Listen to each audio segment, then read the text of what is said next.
Nous demandons formellement aujourd'hui à la ministre et au gouvernement de cesser de tourner en rond, de répondre aux préoccupations tout à fait légitimes de la population de la Gaspésie et de convoquer dès maintenant, sans tarder, un bureau d'audience publique sur l'environnement, mais générique sur la filière des hydrocarbures en Gaspésie. On a une institution qui va fêter d'ailleurs son 40e anniversaire cette année. Ça a été créé en 1978 par un gouvernement du Parti québécois. Ça s'appelle le Bureau d'audience publique sur l'environnement. C'est une institution crédible. C'est une institution aimée, appréciée par les Québécois et les Québécoises parce qu'elle a donné des réponses par le passé.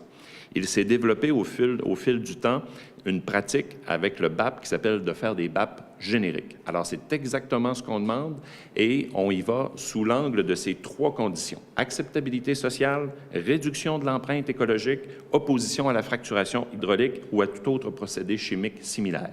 Alors, et ajouter à cela une population, comme vient de le dire Sylvain Roy, une population locale en Gaspésie qui est en demande d'informations.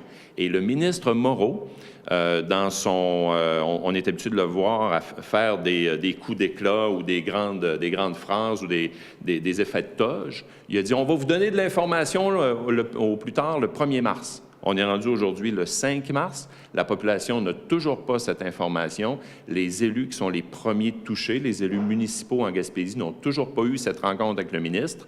Alors, normalement, il devrait, j'imagine, remplir son engagement et rencontrer les élus dans les prochains jours. Alors, il y aura à le dire, lui. Est-ce qu'il est d'accord avec un BAP générique? J'ai hâte de le voir patiner là-dessus. Une institution aussi importante au Québec, qui s'appelle le Bureau d'audience publique sur l'environnement. Est-ce que le ministre des Ressources naturelles va jouer du coude et va s'opposer à un BAP générique? J'ai hâte de le voir là-dessus. Vous y poserez la question.